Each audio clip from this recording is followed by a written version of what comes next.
Buenas tardes, queridos amigos y compañeros.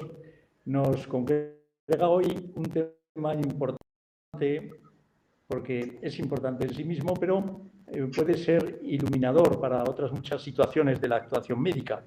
Es el tema de los aspectos éticos del triaje en incidente con múltiples víctimas.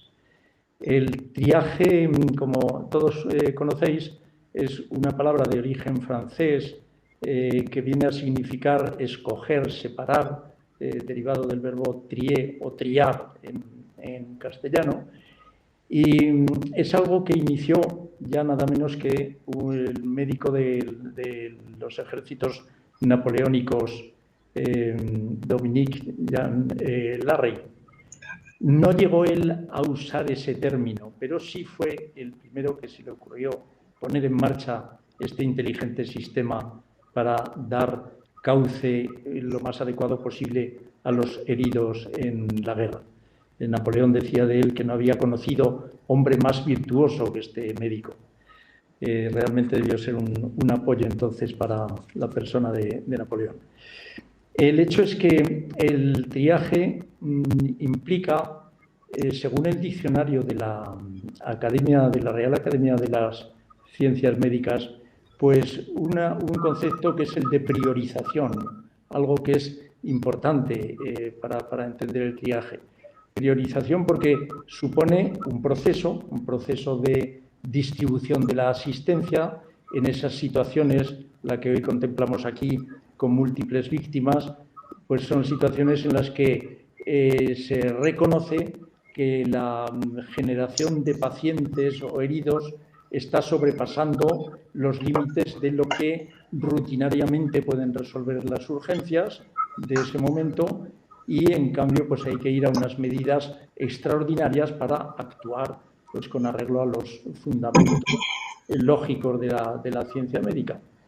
Y claro, en esa priorización pues se plantean problemas éticos, es decir, la deontología, la ética va siempre entrelazada con todo el quehacer médico, pero aquí en estas situaciones especiales parece que adquiere una especial relevancia, por el hecho de que esa priorización implica, claro está, anteponer la asistencia de aquellos que tienen unas mayores posibilidades de supervivencia, dejar a otros para más adelante.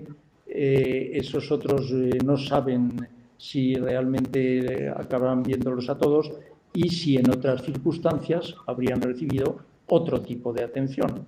De manera que ahí la persona o personas, los compañeros encargados del triaje, tienen que tener gran sabiduría, gran experiencia, pero además una destreza y una habilidad para ejercitar todo este conjunto de priorizaciones extraordinaria para que todo vaya bien. Y todo va bien, sobre todo cuando se hace pues de la mano de un experto, una persona sabia y experimentada como es el doctor Armando Cester, que hoy tenemos la suerte de tener aquí entre nosotros y que se va a prestar no solo a ilustrarnos, sino después a responder las preguntas, dudas, cuestiones que se vayan planteando. El doctor Armando Cester, doctor en medicina, es diplomado en medicina de catástrofes, pero ha hecho estancias de perfeccionamiento en París, en Múnich, es certificado de la Sociedad de Emergencias, de la Sociedad Española de Medicina de Emergencias, instructor de reanimación cardiopulmonar básica y avanzada por la American Heart Association, es experto en atención al trauma grave, según el International Trauma Life Support, experto en medicina táctica para apoyo sanitario a los cuerpos de seguridad del Estado. De manera que ya estos títulos están indicando mucho de él, pero yo diría que todos conocemos al doctor más que por sus títulos, por actuaciones muy concretas, muy comprometidas, muy brillantes, de las cuales hemos tenido ocasión luego de comentar y de hablar mucho tiempo, y como digo, pues, como decía al principio, de recoger enseñanzas para otras actuaciones nuestras en urgencias de otro tipo y de otro talante, pero que nos ha venido bien el ver, reconocer y estudiar sus actuaciones. El doctor Cester es también doctor en Teología Fundamental y vicepresidente de la Comisión de Deontología del Colegio de Médicos. De manera que, para enfocar este tema que está tan metido en el ejercicio médico, tan intensivamente abarcado por aspectos de decisiones serias e importantes, pero a la vez tan encuadrado en unos cauces éticos indispensables, creo que tenemos la persona idónea. De manera que, doctor Cester, querido Armando, gracias por haber aceptado esta invitación y estamos aquí pues dispuestos a escucharte con muchísima atención. Tienes la palabra. Pues muchas gracias al profesor Pedro Cía, como siempre, nuestro profesor, ¿no? Pero sobre todo nuestro amigo. Gracias por tus palabras, Pedro.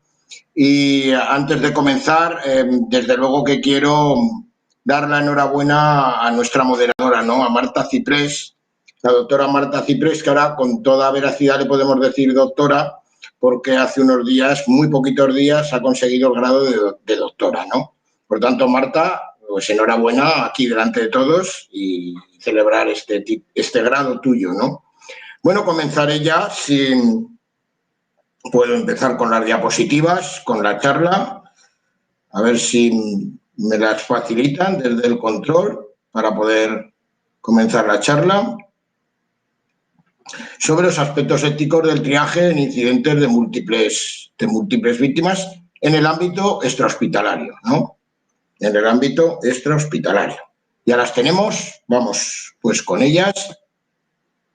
Pero vosotros mismos lo habéis dicho, os habéis conectado de muchas partes de España y de alguna manera lo que primero creo que hay que ir haciendo es presentarse. Muchos no conocen dónde trabajamos. Si no conocemos dónde trabajamos y lo que somos, poco podremos entender lo que es el abordaje del triaje, ¿no? Por tanto, vamos a presentar un poquito el Servicio contra Incendios de Salvamento y Protección Civil del Ayuntamiento de Zaragoza, los bomberos, como nos conocéis todos, un cuerpo fundado, aquí muy rápido porque es una presentación, para enmarcar o situar nuestra actividad y por qué hablamos del triaje y de la ética del triaje, fundado en 1863, más de 150 años de excelentes profesionales atendiendo las emergencias de Zaragoza. Bueno, dimensionado, esto es para que veáis cómo está dimensionado el servicio, 292 bomberos en activo, de percha que decimos son nosotros, o de la escala operativa de una manera más técnica, 60 bomberos de la escala auxiliar, cuando ya tienen 55 años dejan de salir a siniestro, de asistencia médica en plantilla estamos 27 profesionales, luego los detallaré, no están todas las plazas cubiertas, pero vamos, estamos 22, y Departamento de Prevención, 10 personas, y de Protección Civil, 3 personas, y también tenemos voluntarios de Protección Civil, que son de servicio y que varía un poco más su número, ¿no? Bueno, especialidades, ahí las vamos a ver gráficamente, buceo, rescate vertical, también tenemos drones, tenemos asimismo lo que es la unidad canina y, por supuesto, los bomberos auxiliares de ambulancia, que ahora por medio de un PEAC han hecho ha salido aquí una imagen, al tocar esto, a ver, vale, ya está. Ellos hacen ahora lo que es una homologación con lo que es el técnico de emergencia sanitaria. Vamos a seguir. Parques de bomberos, ahí los veis, bueno, los que no sois de Zaragoza, pero están situados estratégicamente, como veis, en Vallebroto, es el Actur, Ramón y Cajal, lo que es la zona céntrica, el casco histórico, la Romareda, una zona de desarrollo, Casetas y la Cartuja. La Cartuja hemos ahora de alguna manera tener la responsabilidad de la comarca central también y nos sirve como parque de formación. Bueno, vamos ya directamente. ¿Qué hacemos los sanitarios de bomberos en el cuerpo de bomberos? Y digo asistencia médica del servicio contra incendios, pero que somos médicos y enfermeros de bomberos, porque no es que seamos médicos en bomberos, ni enfermeros en bomberos, somos de bomberos. Bueno, no es un invento que se le ha ocurrido al Ayuntamiento de Zaragoza porque sí. Aquí hay una foto así finis, una foto rápida de los servicios de médicos y sanitarios de bomberos o de paramédicos en la zona anglosajona, de médicos en zona europea, pero también zona argelina, Marruecos. la emergencia esta hospitalaria está muy desarrollada, lo que es la atención de los médicos y enfermeros de bomberos o paramédicos de bomberos.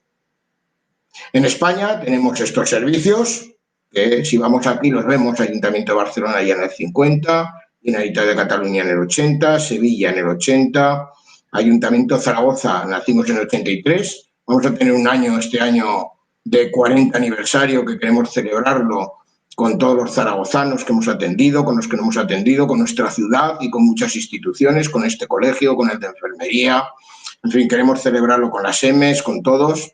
Ayuntamiento de Valencia 85, Ayuntamiento de Málaga 85, Emergencia 006 Ciudad Real en el 86 y Comunidad de Madrid, el Sercan en el 97. Fijaros cómo se ha desarrollado. Esta fue nuestra primera ambulancia, un R12, que si el paciente era muy alto, casi tenías el portón de atrás que llevarlo abierto, y que habían retranqueado donde estaba sentado el conductor y, bueno, en fin, un poema. Esto era el año 83, pero ya, aquí hay una cosa, creo, histórica y muy importante. La primera UBI móvil en 1985, una de las primeras de España, con públicas y que llevaban médico y enfermero. No médico y enfermero 24 por 24 horas, 765 días al año, pero sí de lunes a viernes por la mañana, y el resto enfermería, y ahora que están tan de moda que vaya el enfermero en la UBI móvil o que haga ciertas emergencias, y por supuesto los 2 bomberos, auxiliares de ambulancia o técnicos de emergencia, ¿no? Bueno, van desarrollándose los medios, como veis, las ambulancias, las típicas cuadradas como de Estados Unidos, está de la derecha, o de otro tipo. Aquí no es el objeto de la charla, más que presentarlo. Bueno, esto es pues una UCI, una UBI móvil, un respirador, ahí lo veis, un monitor. Bueno, tiene la verdad que todos los elementos para hacer un soporte vital avanzado a un enfermo, ¿no? Un VIR, un vehículo de intervención rápida. Este es, luego hablaremos, ya nos entraremos en los incidentes de múltiples víctimas, el vehículo en el que iba integrado el puesto sanitario avanzado. Lo que veis aquí se desarrolla luego aquí, y por dentro lo veis así. Es 30 metros cuadrados para poder atender 8 enfermos vitales. Y bueno, pues atenderíamos, luego lo veremos, lo que son las personas etiquetadas como rojas y más graves, ¿no? Bueno, medios humanos, aquí estamos los compañeros que trabajamos y nos dejamos con la vida en esto, ¿no? Un médico jefe, 13 médicos, 13 bomberos, 36 bomberos test, han hecho un PEA, un proceso de evaluación y acreditación de competencias, están ya terminando, y próximamente, al mes que viene o muy pronto, en mes y medio, salen las 12 plazas de test que ya se ha apuntado la gente a la oposición, pues para que se resuelva la oposición y que entren a nuestro servicio, ¿no? Bueno, la disponibilidad de medios, una ambulancia de soporte vital avanzado, tipo C, como dice la ley, 24 horas durante todo el año. Ahí vamos, médico, enfermero y 2 bomberos auxiliares de ambulancia. Y a la vez tenemos una segunda ambulancia, para que nos entendamos, mañana tarde, también de lunes a domingo, con esa dotación. Y en caso necesario, es verdad que cuando surgen y hay situaciones de emergencia, sí que podemos poner la tercera ambulancia en funcionamiento, ¿no? Y disponible. Los modos de activación, pues mirarlos, ahí los tenéis, ¿no? Fundamentalmente el 112, 061, trabajamos con este magnífico servicio, pues coordinados, Guardia Civil, Policía o Ciudadano, ¿no? Más Policía y Ciudadano, porque nosotros estamos en el término municipal de Zaragoza. Como sabéis, la Guardia Civil y sus competencias son más rurales, pero bueno, estamos en la comarca y también nos pueden llamar, ¿no? No hay filtro sanitario en el Parque de Bomberos 1, aunque estamos ya trabajando para que con esa doble ambulancia que haya podamos tener ese filtro médico y de enfermería también en nuestro centro de comunicaciones, pero yo hoy tengo que ser honesto y todavía no lo tenemos. UBI móvil o tren de ataque, derivación de otro servicio, y lo que sí que tenemos muy bien localizado es el tiempo medio que solemos tardar la ambulancia en el término municipal de Zaragoza, no en la comarca, que cambia, es de 5 minutos 20 segundos. Tenemos una respuesta, la verdad, que es muy rápida, ¿no? Nuestro ámbito de actuación es el término municipal de Zaragoza, la comarca central, que son 33 municipios, y La Muela, que no pertenece a la comarca central. Y el asistencial comprende las emergencias extrahospitalarias. A mí me gusta decir extrahospitalarias y no prehospitalarias. No siempre tienes que acabar en el hospital, por eso nuestra actividad, a mí me gusta mucho que el léxico tenga su significado más apropiado y correcto a la verdad. Yo creo que nosotros hacemos emergencias extrahospitalarias, unas acaban en el hospital, otras no, y otras actividades preventivas, ¿no? Bueno, incendios, pasemos a ver algo gráfico para que sea un poco más agradable para todos vosotros.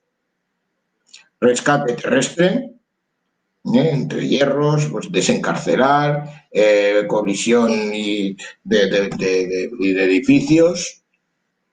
Bueno, ahí veis al enfermero, al médico, son actuaciones reales, todas estas.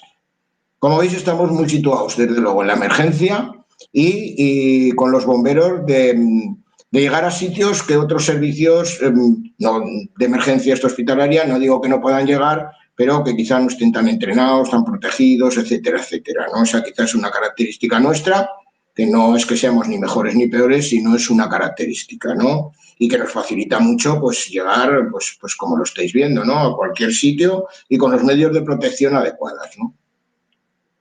Salvamento acuático, con los buceadores. Bueno, podéis decir, Zaragoza no tiene mar, ¿no? Bueno, pero Zaragoza es la ciudad con más costas interiores de España. Acordaros, tenemos el Ebro, tenemos el Huerva, tenemos el Gállego, tenemos el Canal Imperial. Bueno, pues todo esto que os acabo de decir, hay actividad para los buceadores, ¿no?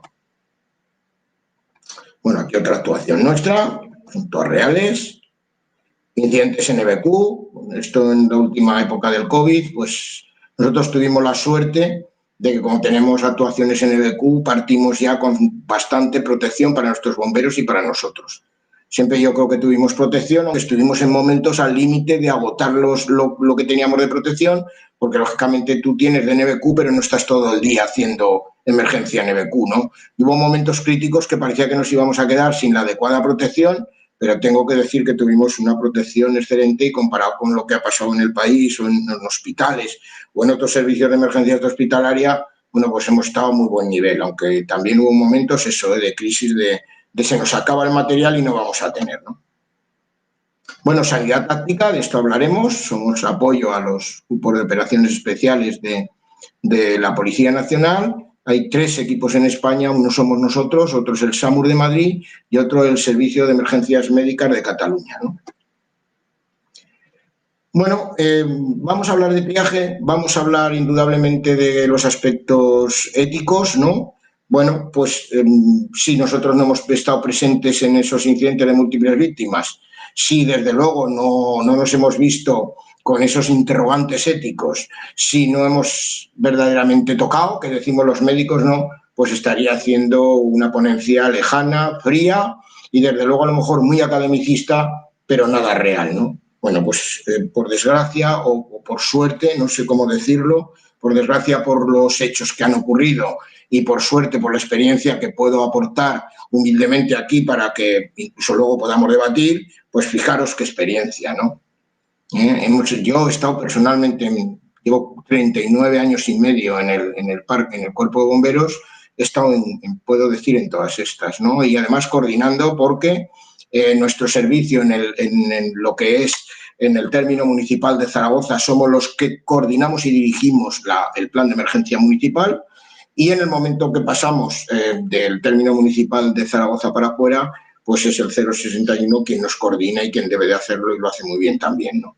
Tengo que decir que el plan de emergencia municipal de Zaragoza y el que se usa en Aragón, aquí ha primado el buen sentido de los 2 servicios porque tenemos los mismos roles, la misma estructura y la misma manera de funcionar. O sea, lo único que cambia es que cuando estamos en Zaragoza, voy a hablar en persona, me lo vais a permitir, yo me pongo, o el médico de bomberos se pone, el de jefe de la emergencia médica y jefe adjunto, el del 061 y jefe adjunto, el de Cruz Roja, y en el momento que damos un paso fuera del término municipal de Zaragoza, pues manda y coordina perfectamente el 061 y nosotros somos un jefe adjunto y otro jefe adjunto es pues el de la Cruz Roja, ¿no? Bueno, atentado de ETA, el autobús militar en el 87, el año 87 fue horrible, atentado de ETA en la Casa Cuartel, incendio de la discoteca Flying, fijaros qué años, ¿no? Atentado del Grapo en el transporte blindado también, derrumbe de la mantería, ahí no hubo tanto, ahí hubo solo una persona muy grave, 2 personas muy graves, bueno, se han puesto aquí con incidentes múltiples víctimas, yo lo dudo. Accidente de tren La Cartuja, por supuesto, accidente del blindado BMR en Monzabalba en 2006, accidente de autobús en Zaragoza en 2010 y accidente de la pirotecnia en el 2015, ¿no? Este es el de la Opel, es real, del autobús de la Opel, y luego hemos estado en otros que nos han dirigido y nos han coordinado perfectamente y nosotros hemos apoyado. Accidente de tren en 1990, accidente de autobús en Muel, en La Muela, y veis los años para no hacerme pesado, autobús en Alfajarín, accidente de autobús en Pina de Ebro, accidente de autobús en Figueruelas, este que habéis visto, incendio de residencia en Cadrete y accidente de avión en el aeródromo de Santa Cilia de Jaca en el último simulacro que hubo grandísimo aquí o de una dimensión importante con la UME, ¿no? Bueno, aquí lo vemos, esto es real, ¿eh? Ahora ya vamos a entrar en el ámbito conceptual, ya vamos a entrar en materia, ¿no? Bueno, tengo que pedir indulgencia primero a los eticistas, filósofos y moralistas, porque solo desde esta charla podríamos hablar desde este aspecto una hora. Tengo que pedir indulgencia, desde luego, a los que se dedican a las leyes, ¿no? A los abogados, fiscales, porque también desde ese aspecto podríamos tratar el triaje, y mis compañeros emergenciólogos, pues lo mismo, ¿no? Porque también desde ese aspecto se puede... A mí me ha tocado hacer una mistura de los tres aspectos. No es fácil, pero creo que es lo que nos ocupa. Bueno, definición de ética, estudio de la moralidad de las conductas. La ética lleva a cabo una reflexión eminentemente filosófico-moral, o sea, de ver qué valores, de profundizar en el pensamiento, pero la moral ya nos está hablando que no solo reflexionamos, sino que nos dirigimos hacia una conducta, hacia la moral, filosófico-moral, de aquello que se hace, ¿no? De poco nos sirve filosofar si luego no aterrizamos, ¿no? O como cuando se hace teología, que se dice si no aterriza, pues tampoco tiene sentido, ¿no? Definición de bioética, un poco en referencia explícita al caso que nos va a ocupar. Ya he dicho que pido indulgencia a todos porque me voy a centrar, creo que es lo que debo de hacer en lo que nos ocupa, ¿no? En el incidente de múltiples víctimas y ese triaje, ¿no? Disciplina que tiene por objeto el estudio de los valores y su inclusión en el proceso de toma de decisiones. El objeto último de la bioética, bueno, en concreto de los bioeticistas, es enseñar a respetar los valores tanto de los profesionales intervinientes, o sea, de nosotros, bueno, de nosotros, seamos sanitarios o no sanitarios, porque aquí estamos en un incidente de múltiples víctimas, también están los bomberos, rescatadores, etcétera, etcétera, pero no solo de los profesionales sanitarios, sino también de las víctimas. O sea, la reflexión y los comportamientos, enseñar a respetar los valores, no solo de nosotros que actuamos, sino de las víctimas que se producen en el siniestro. Bueno, vamos a partir de ver qué principios tiene esta ética médica, porque cuando digamos qué hacemos nos tendremos que referir a algo que nos sustente nuestra reflexión, ¿no? El principio, hay 4 principios de no maleficencia. Primero, desde luego, no hacer daño, ninguna acción que provoque un perjuicio al paciente. El principio de justicia, tratar por igual a todos los pacientes sin discriminación alguna y con la misma consideración y respeto, evitando el daño a terceros y promoviendo el bien social. Por tanto, un primer principio de no fastidiar más la cosa, ¿no? Lo diríamos de una manera coloquial, no hacer daño, no empeorar la situación. Principio de justicia, tratar a todos por igual, y ya lo veremos luego qué sentido tiene la justicia distributiva, y luego veremos también el principio de justicia utilitarista, ¿no? Bueno, el principio de beneficencia. Se debe buscar siempre el mayor beneficio para cada paciente en particular, consiguiendo el equilibrio, y esto ya es un acento que quiero que os quedéis, ¿no? Entre riesgo y beneficio. Por el principio de beneficencia, los sanitarios tenemos el deber de socorrer a todas las personas. Ojo, porque luego el aspecto legal y ver si esto no lo cumplimos tendrá su correlato, ¿no? Ya entraremos en ello, ¿no? Y el principio de autonomía. El paciente es libre de decidir acerca de los procedimientos diagnósticos y terapéuticos a los que se quiere someter, con la responsabilidad que esto conlleva y previa información por el médico responsable. Fijaros que ya va a haber aquí aspectos que cuando tú estás en una situación de incidente de múltiples víctimas, como para estar preguntando, ¿no? Y para estar diciendo. Y luego el anterior, ojo, que tienes que atender a todos, ¿no? Bueno, pues serán aspectos que no solo vamos a desentrañar desde la reflexión y desde los valores, sino de si la propia sociedad, tal como se protege con las leyes, nosotros al hacer o no hacer una determinada acción es punible o no también por la ley, ¿no? O sea que eso es importante. Hablaremos del estado de necesidad, ¿no? Yo también he traído aquí, sin ser un principio, el punto 6º del artículo 10º de la Ley General de Sanidad del año 86, que dice: el usuario del Sistema Nacional de Salud tiene derecho a la libre elección entre las opciones que le presente el responsable médico ante su caso, siendo preciso el previo consentimiento escrito del usuario para la realización de cualquier intervención, excepto en los siguientes casos. Vamos a ver qué 3 casos. 1. Cuando la no intervención suponga un riesgo para la salud pública. Ojo, cuando la no intervención suponga un riesgo para la salud pública. 2. Cuando no esté capacitado para tomar decisiones, en cuyo caso ese derecho corresponderá a sus familiares o personas a él allegadas. 3. Cuando la urgencia no permita demoras por poderse ocasionar lesiones irreversibles o exista peligro de fallecimiento. Quedaros con esto y vamos a seguir avanzando. Triaje. Nos ha dado ya unas pautas muy claras el profesor Cía, ¿no? Porque es nuestro profesor y sabe, ¿no? El término triaje, lo ha dicho él, procede del verbo francés trier, que significa separar.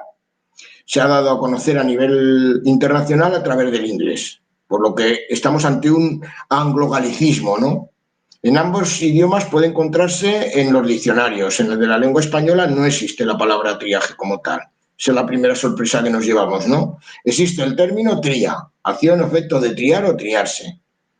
Y luego la gran sorpresa, porque cuando vayáis a las publicaciones, a los libros, triaje lo vais a encontrar con G o con J.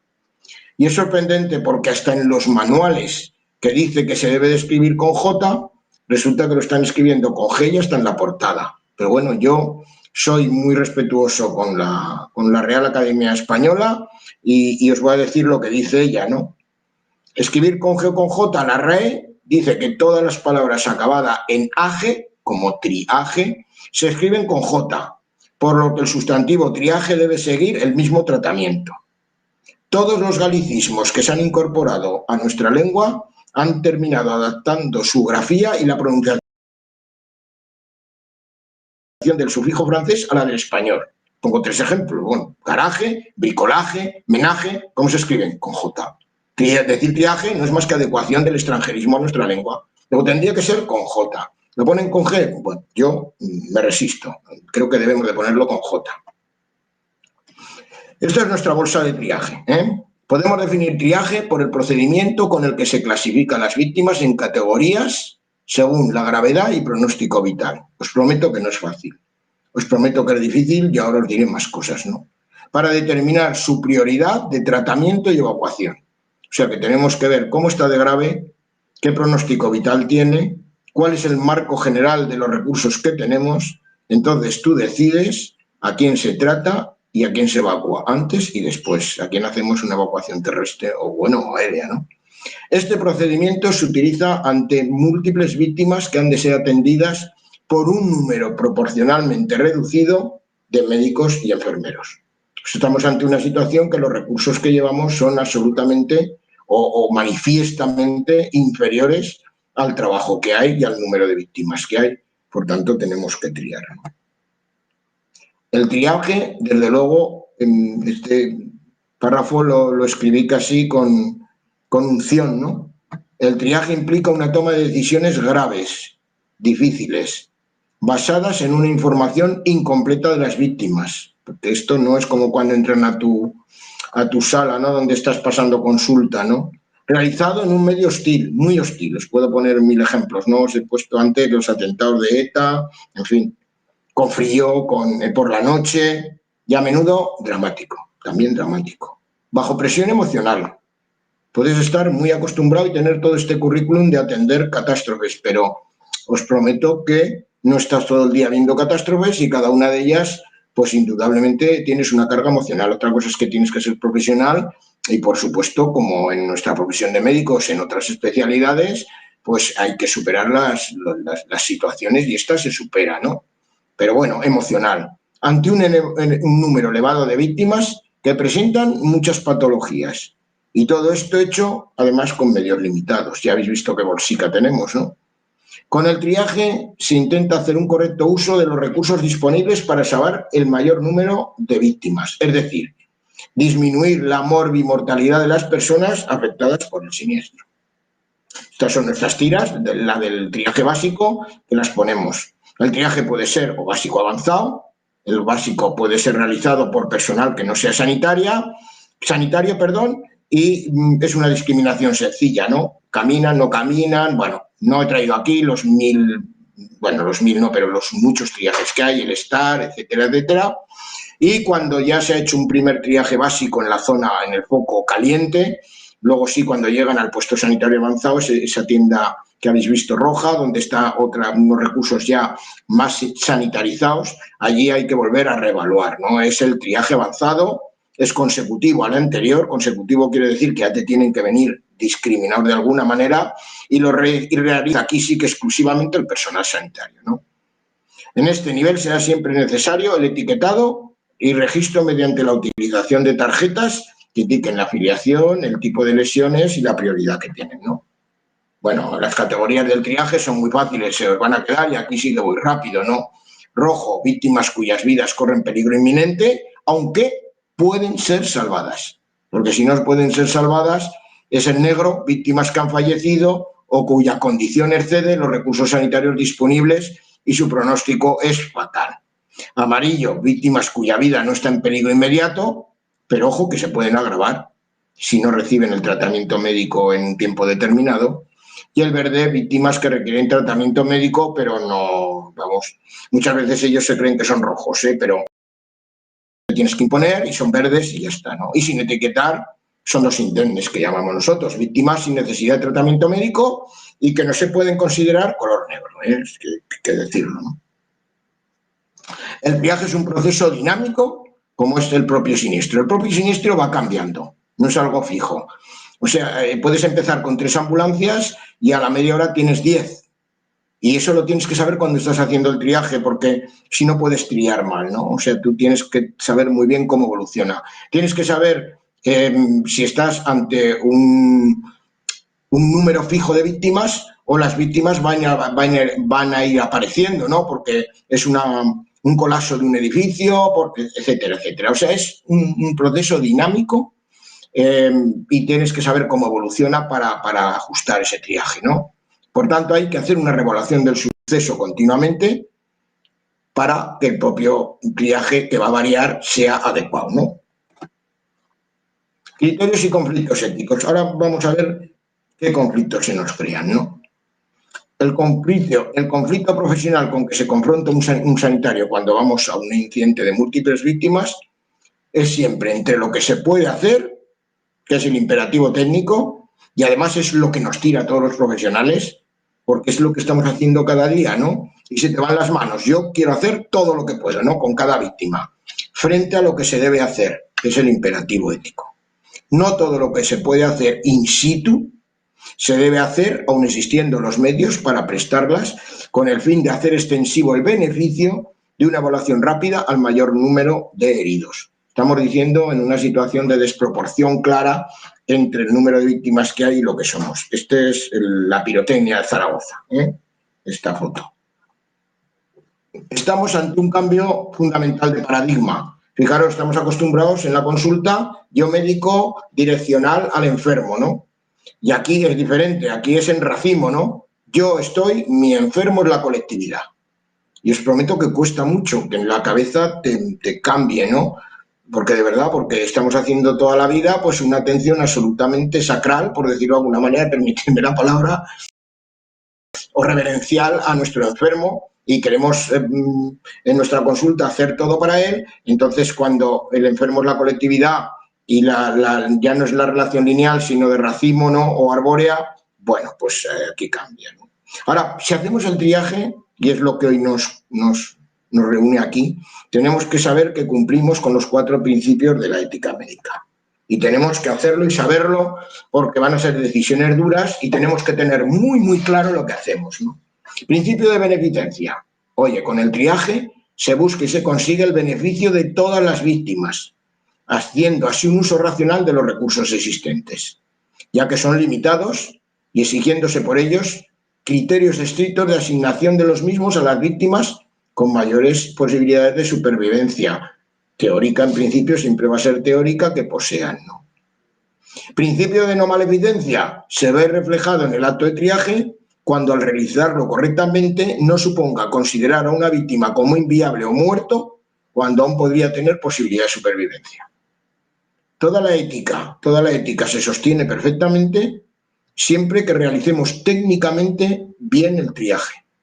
O sea que el que va a hacer un triaje en un incidente de múltiples víctimas, si siempre en nuestro trabajo de médicos tenemos que estar al día y tenemos que, bueno, pues desde luego el que en un momento dado pueda hacer el triaje debe de estar siempre preparado, siempre entrenándose, siempre haciendo simulacros, porque como lo haga mal, todo lo que estamos diciendo de la ética no se sostiene, ¿no?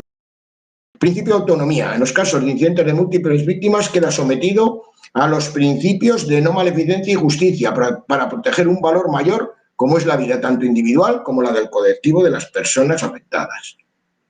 Principio de justicia, que abarca 3 principios. Fijaros, el de igualdad, el de prioridad y el de utilidad.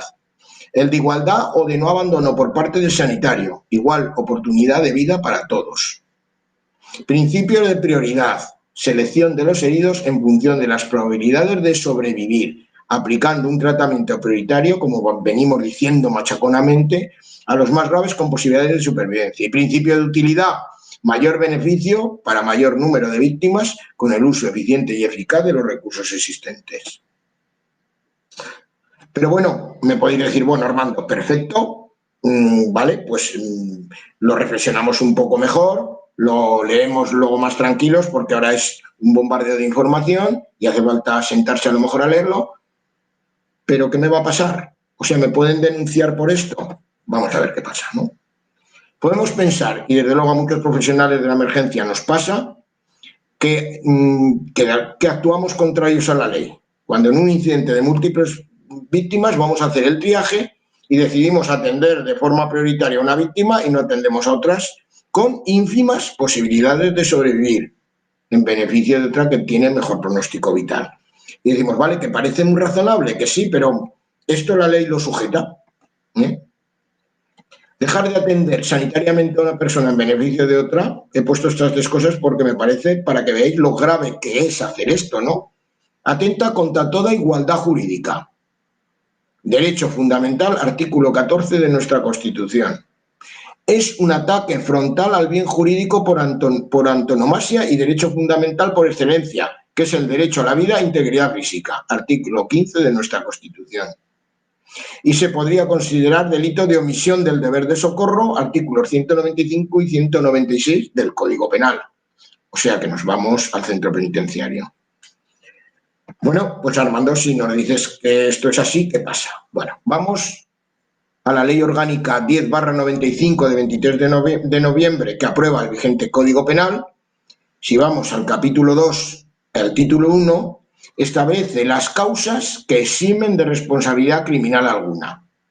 Vamos a ver pues el artículo 20, el apartado 5, que dice que están exentos de responsabilidad criminal.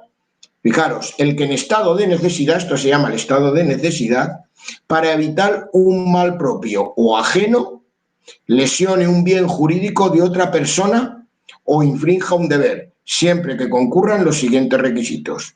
Repito, el que en estado de necesidad para evitar un mal propio o ajeno, vamos a evitar un mal de esta persona, de esta persona infrinja un deber, que es el de atenderlo, siempre que concurran los siguientes requisitos. Primero, que el mal causado no sea mayor que el que se trata de evitar. Por supuesto, si no, ya no se sostiene. Segundo, que la situación de necesidad no haya sido provocada intencionadamente por el sujeto.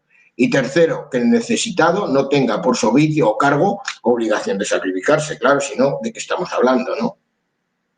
Cuando en un incidente de múltiples víctimas hacemos triaje, cumplimos con lo establecido en los puntos primero y segundo de lo que estamos denominando el estado de necesidad. Por tanto, no vamos al centro penitenciario, ¿no? Ni el mal causado es mayor que el que se trata de evitar cuando atendemos una víctima y desahuciamos a otra, puesto que ninguna vida humana tiene mayor valor que otra. Ni la situación de necesidad, segundo punto, es provocada por los profesionales de la emergencia, sino por causas externas a nosotros, sea intencionado terrorista o sea una desgracia, ¿no? Vemos, pues, que las excepcionales circunstancias propias de un incidente de múltiples víctimas no solo aconsejan, ojo, sino que exigen proceder de este modo de priorizar la asistencia sanitaria. O sea, que no es solo que me está librando de que tenga una responsabilidad criminal, sino que también deducimos de ahí que como no la tienes, tú tienes que hacer el triaje, ¿no? Y el derecho se hace eco de esto, eximiendo al profesional que realiza el triaje de toda responsabilidad. Eso sí, la excepción existe siempre y cuando realicemos el triaje correctamente, por supuesto, ¿no? Mirad, aquí he puesto los héroes muertos no salvan vidas. Lo tengo clarísimo, ¿eh? De 39 años y pico de trabajo, ¿no?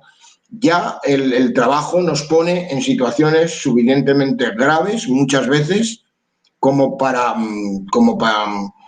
ir de héroe, ¿no? Pero hablo de héroe arriesgando tu vida. Yo aquí, y a los que entran nuevos en mi servicio, con esto me pongo muy serio y les explico, ¿no? En los incidentes de múltiples víctimas, sobre todo en los incidentes de múltiples víctimas, pero creo que esto sirve para cualquier ocasión, ¿no? El profesional sanitario se puede encontrar con la disyuntiva, y nos encontramos, de actuar conforme al deber de prestar ayuda al accidentado, oye, y no lo abandono, pese a que tengamos peligro para propia integridad, propia vida, y es el principio de beneficencia. O podemos no exponernos como recurso sanitario útil y escaso cuando su seguridad no está garantizada, es el imperativo técnico, considerando que es necesario que siga actuando y atendiendo a otras víctimas, principio de utilidad como elemento configurador del principio de justicia. Es que mira, si estamos pocos profesionales, si nos ponemos excesivamente en riesgo y no podemos seguir ayudando a alguien, la evolución del incidente de múltiples víctimas, que caigamos nosotros, supone que muera mucha más gente. ¿Por qué en los campos de batalla y en la medicina militar a muchos sanitarios les disparan? ¿Por qué en las modernas guerras buscan ya los sanitarios muchas veces no van con la cruz porque yo me quiero cargar a ese porque cuando yo dispare a un soldado no tendrá quien la atienda? Bueno, aquí está claro, ¿no? Pese al peligro de la propia integridad y vida de sí mismo, el principio de beneficencia podemos estar, o si nos exponemos exageradamente, ojo que somos un recurso sanitario útil y escaso, y entonces no vamos a poder ayudar. Vamos a poder no solo no hacer el triaje, sino no hacer las pocas funciones de los sanitarios que allí actúan, ¿no? Se confrontan pues dos principios. Y si además tenemos en cuenta que si el sanitario pasa a ser víctima, aumenta el problema de incidentes múltiples víctimas que os decía yo, pues yo creo que debemos de ser conscientes y obrar prudentemente. Digo obrar prudentemente porque de verdad que en 39 años de trabajo podía contaros intervenciones que hemos pasado miedo, que hemos tenido un riesgo serio y que lo hemos asumido porque lo tenemos que asumir y muy medido, ¿no? Pero desde luego hay que evitar riesgos inútiles que irían en contra del principio de justicia. Yo creo que esto lo define bien. Evitar riesgos inútiles que irían en contra del principio de justicia.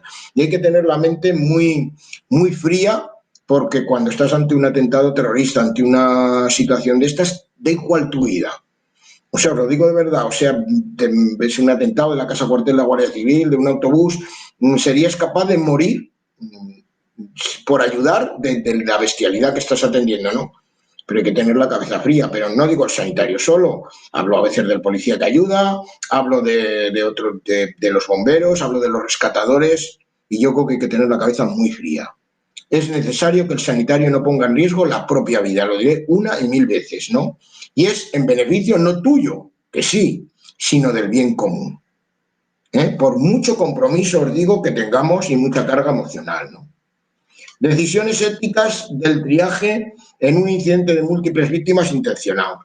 Os he dicho que somos un equipo de intervención con los GEOs, se entiende en España. GEOs son los grupos que están en Madrid, y luego en las capitales importantes, en las autonomías, está el correlato que es los GOES, grupos operativos, los grupos operativos especiales de la Policía Nacional. Son 12 personas por autonomía, y nosotros os he dicho que somos su apoyo sanitario, ¿no?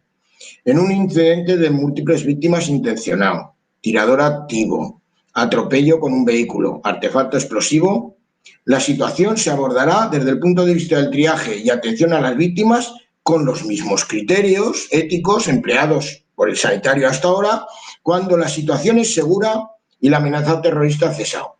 Se ha cesado, ya se trata como una situación de catástrofe normal, de incidente de múltiples víctimas. Ahora bien, cuando la amenaza no ha terminado, la zona caliente y templada de actuación varían, porque la acción terrorista hace que la evolución del incidente sea dinámica y cambiante. Un coche que vaya atropellando, Dios no lo quiera, por la Plaza España y suba por el Paseo de la Independencia, cuando está en la Plaza Aragón, la zona de la Plaza España ya es zona templada, ¿no?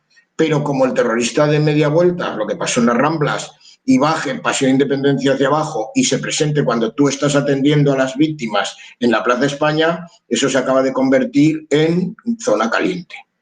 Nosotros no hemos actuado, a Dios gracias, en incidentes de múltiples víctimas con los GOES, sí que ya hemos hecho con ellos intervenciones de apoyo sanitario reales en 6 ocasiones. En 6 ocasiones ya hemos estado con ellos.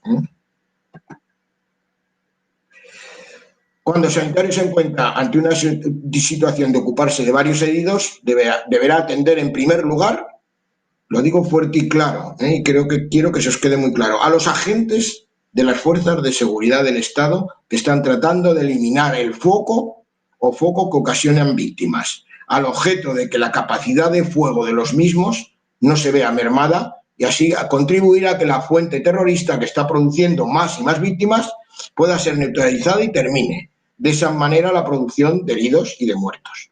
O sea, cuando tú vas con ellos, hay un accidente terrorista, está internacionalmente en los servicios que atendemos este tipo de incidentes, tú tienes, si hay un herido de ellos, que poner un torniquete, que a no ser que quede absolutamente sea una baja, ¿no?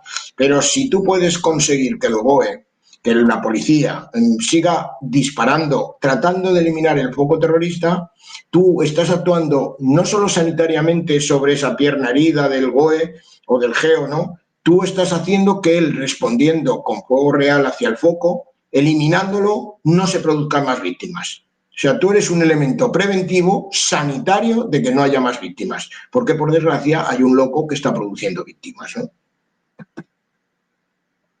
No estamos apoyando para proceder así, nos estamos apoyando en el principio de beneficencia. ¿No creéis que salvar el mayor número de personas, contribuyendo a que la policía haga cesar la amenaza terrorista?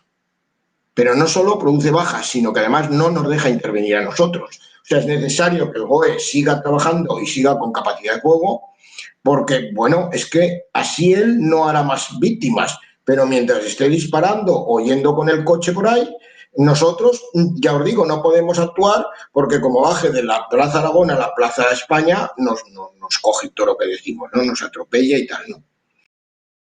Bien, así se cumple el principio de justicia y utilidad.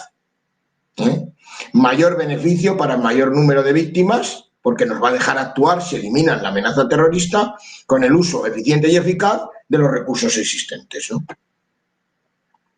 Esta es una práctica con un GOE real, que hacemos cada 6 meses prácticas. Este es nuestro equipo, ya lo veis, sanitario, de bomberos, nuestro equipo que tenemos de protección.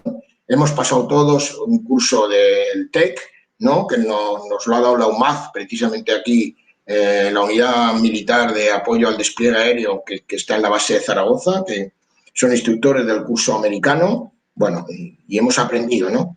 Bueno, conclusiones, que estoy en tiempo, 3 y muy sencillitas, ¿no? Una, realizar triaje y clasificación de las víctimas en un incidente de múltiples víctimas, otorgándoles una prioridad de tratamiento y traslado, no solo es conforme a las reglas y principios de ética médica, como hemos visto, sino que no existe impedimento legal en nuestro ordenamiento jurídico para llevarlo a cabo. No solo está bien éticamente, sino que está bien legalmente, por lo que hemos dicho del estado de necesidad, ¿no?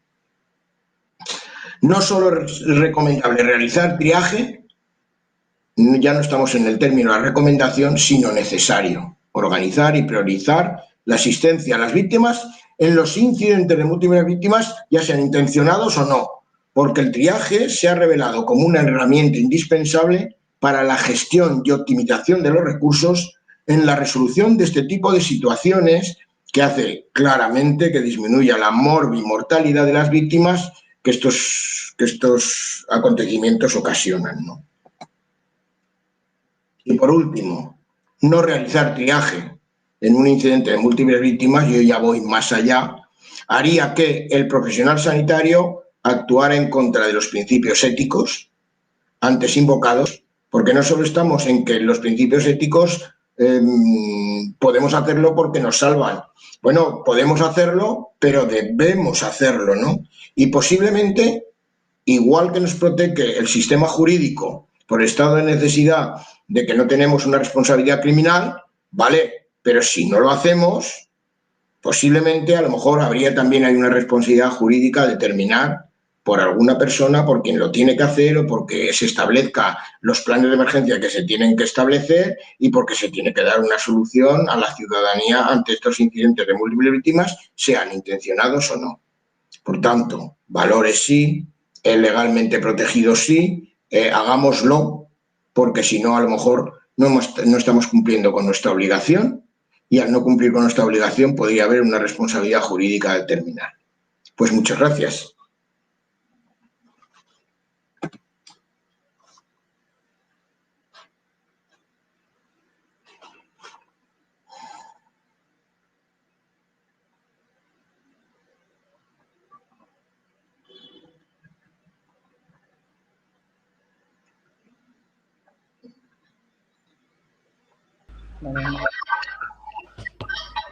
Muchas gracias, doctor Cester, por la charla. La verdad es que me ha parecido muy interesante y ha sido muy claro y conciso y muy bien enfocado al tema tanto ético, también nos ha explicado muy bien, y como legal, ¿no?, de este tema. Me ha gustado mucho.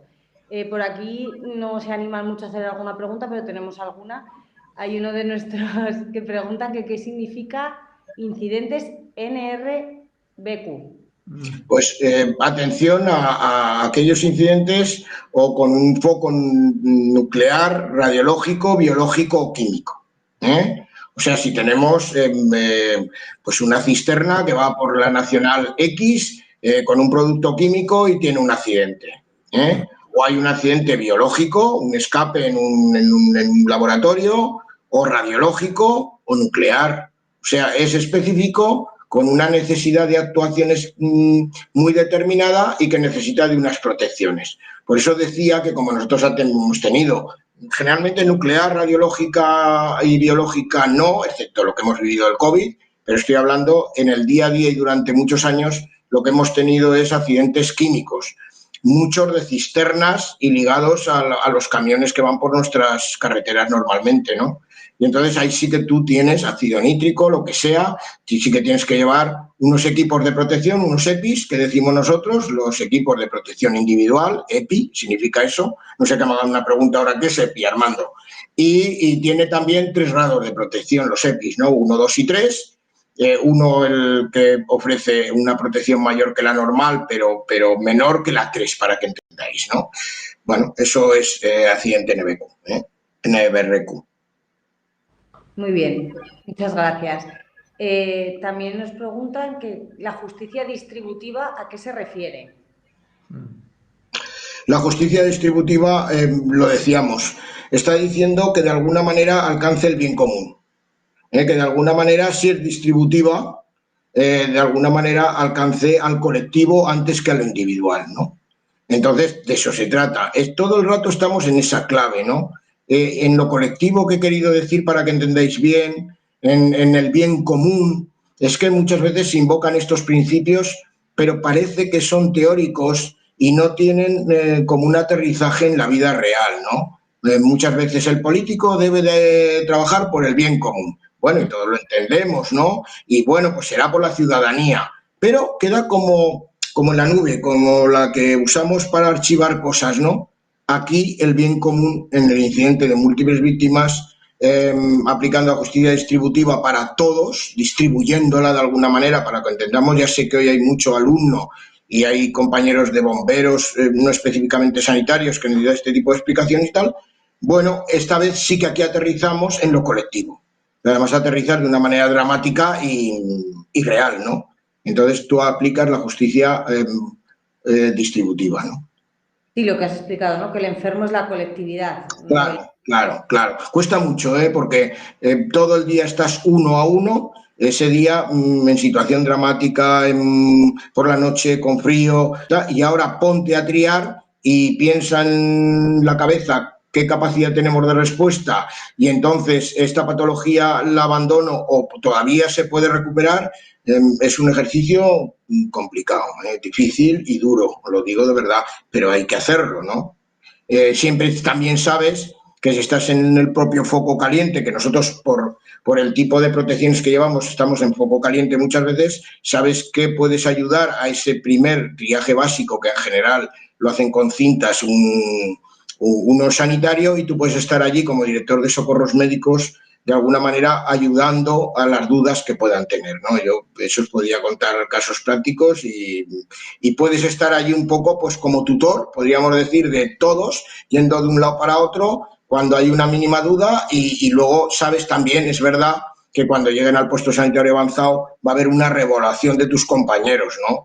Y eso también, hombre, sabes que no es absolutamente determinante. Pero claro, si en el foco caliente ya a alguien le pones la etiqueta negra, es difícil que llegue hasta el PSA. Tienes que estar muy, muy seguro para poner la etiqueta negra y saber que no va a tener una prioridad hacia el PSA y que su posibilidad de supervivencia es... ¿Qué haces cuando ya se evacúa casi todo el mundo, si puedes? Nuevamente revisar los de etiqueta negra para ver si se convierten en roja y se pueden recuperar o ya son fallecidos, ¿no? Muy bien. Sí, otro de los oyentes pregunta si tenéis establecida, aunque ya lo acabas de decir un poco, una cadena de evacuación o la establecéis en función de cada incidente. ¿O tenéis establecido? No, nosotros tenemos un plan de emergencia municipal, y en el plan de emergencia municipal el del grupo sanitario. Y entonces ahí está establecido, tenemos 2 escalones, es muy realista, un primer escalón, lo que cada servicio puede poner en menos de 30 minutos en el foco, 30 a 45 minutos, entonces tú preguntas 061, ¿qué podéis poner? Mira, Armando, esto y esto. Vosotros como bomberos, mira, nosotros como mucho 2 ambulancias, el helicóptero que estará no sé qué. Siempre lo calculas en ese primer arreón, por decirlo, ¿no? Esa primera atención, lo calculas en las peores condiciones, para ser realista, 31 de diciembre, a las 12 de la noche, o sea, no puedes quedar bien con el plan de emergencia, porque a lo mejor el plan de emergencia entonces es absolutamente real. Y tienes que hacer nosotros tenemos calculado ese primer aportación de medios, y cuando pasan de 45 a 90, un segundo aporte de medios. Como los tenemos cuantificados, esto ayuda a que tú, cuando estás haciendo el triaje, ya sepas más o menos qué tienes, según el desarrollo de la catástrofe, detrás de ti. Te lo pueden decir porque estás en comunicación constante, pero lo sabes, ¿eh? Yo he estado mucho en los focos calientes, ¿no? Y entonces eso lo tengo muy claro. Sé que van a venir antes de 45 minutos 3 ambulancias de 061, 4 de soporte vital avanzado, no sé cuántas de Cruz Roja, lo sé, porque me lo han dicho y lo hemos comprobado y lo hemos visto, ¿no? Y luego sabes de 45 a 90 minutos qué te viene. Con lo cual, lo que sí que también tienes que tener muy, muy claro es lo que acabo de decir, es dinámico. Tienes que estar todo el rato, acabas muy cansado, ¿no? Bueno, cansado no en ese momento porque llevas la adrenalina, cuando pasa todo, ¿no? Te das cuenta y, bueno, el triaje es complicado. Sí. El doctor Cía va a formular alguna pregunta. Bueno, muchas gracias, doctor Cester, porque ha sido esto clarísimo, didáctico, porque casi sin querer has dado un repaso a la bioética que a todos nos sirve para nuestras distintas consideraciones. Bueno, claro, soy médico acostumbrado pues al hospital, a la UCI, a la consulta, pero jamás vamos, a las veces que me ha tocado intervenir en la calle, que han sido bastantes también, esa es la verdad. Pues, pero encuentro que efectivamente es difícil el problema. En esos triajes básicos en los que muchas veces la pregunta es respira, no respira, anda, no anda, están en esa bipolaridad pues muy elemental por ganar tiempo. Sí. No hay lugar a especificar un poquito más. Claro, cuando estás con un paciente en una cama, dices, bueno, no respira, pero la respiración es tipo sin-estoques, es tipo Kussmaul. ¿No se podría especificar algo más de eso por saber que un paciente, aparte de estar, no se sabe si muerto o no, puede fallecer en pocos minutos? Fijar, yo doy una pinzada y te contesto. En la bolsa esa, que creo que preguntaba alguien por ahí que llevamos, tú cuando haces el primer triaje haces maniobras básicas de salvación. Quiero decir, tú estás poniendo las tiras esas y solo atiendes a 3 cosas. A que sigan respirando, a cohibir una hemorragia de una manera de fortuna con un torniquete. O sea, no solo estás haciendo el triaje cuando tú estás como médico en la zona caliente, es cuando tú puedes ayudar a los que no son sanitarios, es decir, tiene una hemorragia, está muy grave, un torniquete. Y traslado con la prioridad tal, ¿no? O, si no está respirando, una maniobra básica de permeabilidad de la vía aérea. No te permite más cosas. Yo en la Casa Corte de la Guardia Civil, porque os hagáis un poco idea, ¿no? A mí me marcó, y seguro que mis compañeros de bomberos que me están oyendo dirán, ya ha hablado Armando de la Casa Corte de la Guardia Civil. Llegué a las 6:10. Para que os hagáis una idea, yo creo que esto es muy gráfico. Invierno, 12 de diciembre, ha explotado, ha caído una casa, hay familias, me encuentro en unos focos que habían puesto mis compañeros de bomberos y en el ambiente, como todo el polvo de que se había caído la casa, como si estuviéramos en una super niebla. Bueno, voy hacia donde está la casa que había caído. Armando, ven. Es que lo cuento para que os hagáis una idea. Yo iba a ayudar al triaje. Me dice, esta señora, meto la mano hasta el hombro, hasta el codo y toco pelo. Que me ahogo. Los bomberos, cosas de segundos, lo cuento. Cogen, se quita el equipo respiratorio, mete el aire. Ya puede respirar. Y de pronto vemos que hace el fuego. Claro, hemos echado aire y oxígeno. Abajo había combustión. ¡Que me quemo! Un tercio de urgencia. Hay un tercio de ataque, que es una manga, un tercio de bomberos, ¿cómo explicarlo aquí? Con una aportación de agua con un calibre muy pequeño, pero muy rápido, y entonces echa agua, que apagábamos el fuego, quitamos escombros y echa aire para que no se ahogue. Esto que os cuento ahora es mi primera visión de la Casa Corte de la Guardia Civil. Vivió enseguida, en el momento... yo le tocaba con los pelos con la mano, ¿no? El momento que vimos que liberábamos la vía aérea, la verdad es que luego salió muy fácil el resto del cuerpo. Esta mujer se salvó. Cuando acabó eso, para que entendáis lo que es un incidente múltiple, ya ha acabado. Eso en una situación de un accidente de una persona para desesperar, para lo que sea, levanté la vista, la tengo todavía clave, ¿no? Vi de noche la luz artificial, el polvo en suspensión y vi todo caído y vi a todos los bomberos diciendo Armando, aquí, allá, y dije, Dios mío. Y no era una frase religiosa, Dios mío. Quiero decir, ahí, Pedro, para que te hagas, no he contado esto no como una batallita, para que os hagáis idea, ahora sigue yendo de grupo en grupo, que estaban quitando escombros a toda velocidad, todos los bomberos para decir, venga, ya para aquí, para allá, sabiendo siempre que tú eres importante, pero detrás está todo. Yo sabía quién tenía detrás, sabía lo que se trasladaba, y como dices tú, no tendrás costumbre de estar en estas cosas, pero yo cuando han ido a tu hospital y has estado, tú también has estado muy tranquilo. O sea, es una cadena de supervivencia, en la cual cada escalón tiene importancia. Como falle un escalón, Yo siempre lo digo cuando hacemos la RCP, si yo llego y nadie ha puesto el DESE y nadie ha hecho un soporte vital básico, Pedro, por muy buena ambulancia que yo tenga, la capacidad de supervivencia de esa persona es muy, muy bajo. También es verdad que si no nos llaman o al 0 o a nosotros para que hagamos un soporte vital avanzado, pues con soporte vital básico las posibilidades de que salga esa persona y luego tendrá que ir al hospital que deba de ir para que lo reciban y los que trabajéis allí muy bien, pues lo hagáis. Es una cadena. Esta cadena es lo mismo de responsabilidad en un incidente de múltiples víctimas, pero a lo bruto, como diríamos en Aragón, a lo bestia o de una manera desproporcionada y que a ti te toca ser el primer filtro en el cual haces una primera decisión. ¿Para qué sirve esta charla? Para el que lo haga con la comodidad de saber que está haciendo algo bien. Si lo tiene que hacer para que estudie, tú que has controlado tanto las UCIs y sabes tanto de medicina de urgencias, no debe hacer lo que no sabes, pero es verdad que lo que no sabes lo debes de aprender, es una norma de la urgencia y de la medicina, ¿no? Y tener la seguridad de que por eso tampoco va a ser a un centro penitenciario, ¿no? Y que como no estés en este mundo y te toque hacer el triaje y no hagas nada, pues yo creo que hoy en día ya con lo que sabemos y todos preparamos planes de emergencia, a lo mejor podríamos tener una responsabilidad, ¿no? Muy bien. También nos preguntan si consideráis la edad de las víctimas cuando... Si consideramos... La edad, ¿Perdón, Marta? La edad de las víctimas. No. No, de verdad que no. Yo no pienso en la edad. O sea, piensas en la supervivencia, gravedad, medios que tienes y supervivencia.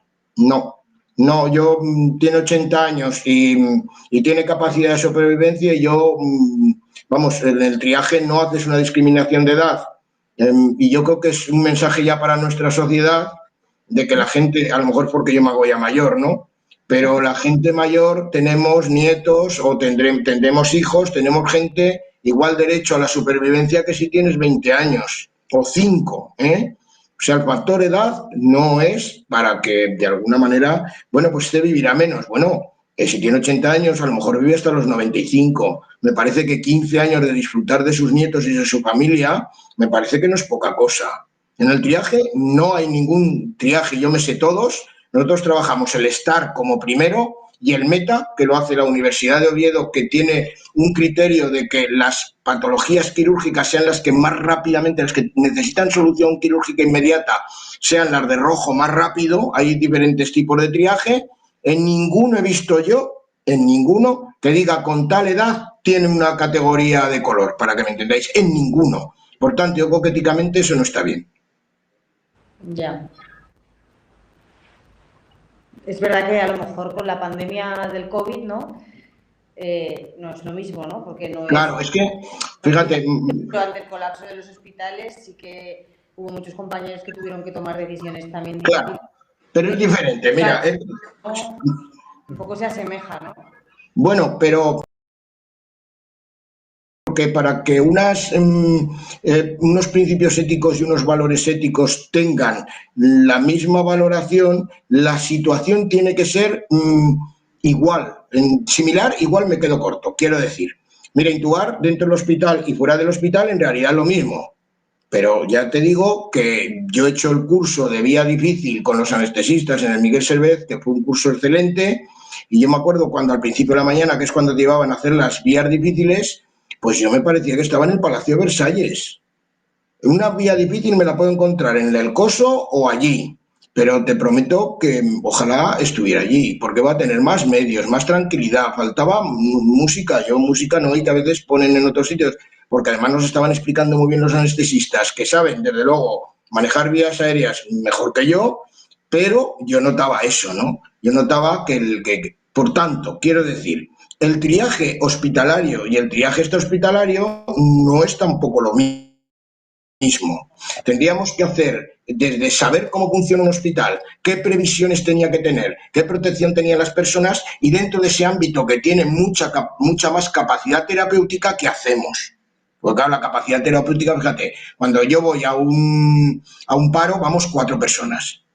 Y uno hace masaje, otro vía aérea, otro la vía venosa y, bueno, los 4 ocupados. cuando yo llego al Vital, y a mis compañeros del Vital, llevo muchos años y muchos muy amigos en el Clínico de Miguel Servet, en el Rollo Villanova, me parece que una bendición. O sea, entra en el Vital tanta gente y pueden acudir tanta gente a hacer cosas que digo, Dios mío. Entonces, ¿con esto qué quiero decir? Que a mí me parece que yo no conozco tanto el funcionamiento del hospital, no sé qué responsabilidades habría de estar más o menos preparado y, claro, ante tener más técnica, hasta dónde no dejo de atender a alguien, ¿no? Bueno, en realidad, en base, si yo tengo tanta gente como dices tú, Marta, y no puedo llegar porque no tengo respiradores, indudablemente tú ahí valorarás. Pero desde luego tu valoración es más sosegada, más tranquila, con los análisis en la mano, viendo lo que te dice el intensivista, su compañero que está al lado. Además, si no le preguntan a no sé quién. Quiero decir que ese está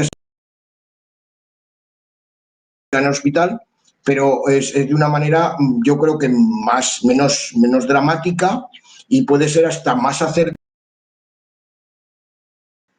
Y tienes que valorar lo que he dicho antes, como la catástrofe es dinámica. Los franceses, por ejemplo, hicieron muchísimos traslados, que son la estrella número 1 de los traslados, hicieron muchos traslados en avión y en TFG, en los aves nuestros, a otros sitios para dar una mejor atención.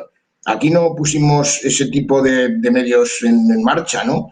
Bueno, no digo ni que esté bien ni mal, yo no estaba en los hospitales, estuve en el extrahospitalario. Entonces, si se cumplen las mismas condiciones y en base parece que hay cosas que tienen similitud, estaría bien. Pero yo no trabajo en un hospital. Lo que creo que a lo mejor hasta lo pueden hacer mejor porque tienen más datos. Y yo en las ruinas, en el derrumbe de la Casa Cuartel, en el autobús de la bomba de ETA, en la pirotecnia, pues ahí imagínate, ¿no? Entonces, bueno, sí, en base yo creo que sirve y yo creo que se puede afinar más. Y también a lo mejor hasta se puede preparar más o buscar otros medios, porque también puedes decir, bueno, pues me lo llevo a otro hospital, a lo mejor otro hospital también está colapsado. No conozco tanto, ahora sí que sé que el triaje que se hace en las puertas de urgencia del hospital es diferente a nuestro triaje. Al ser triaje es discernir también cómo los atiendo, pero es dentro del hospital, ¿eh? Sí, claro, que el medio es completamente diferente, está claro, está claro. Bueno, pues creo que no hay más preguntas. Si alguien tiene alguna pregunta, ¿quiere preguntar algo más? ¿No? Vale, pues entonces... Es que es para...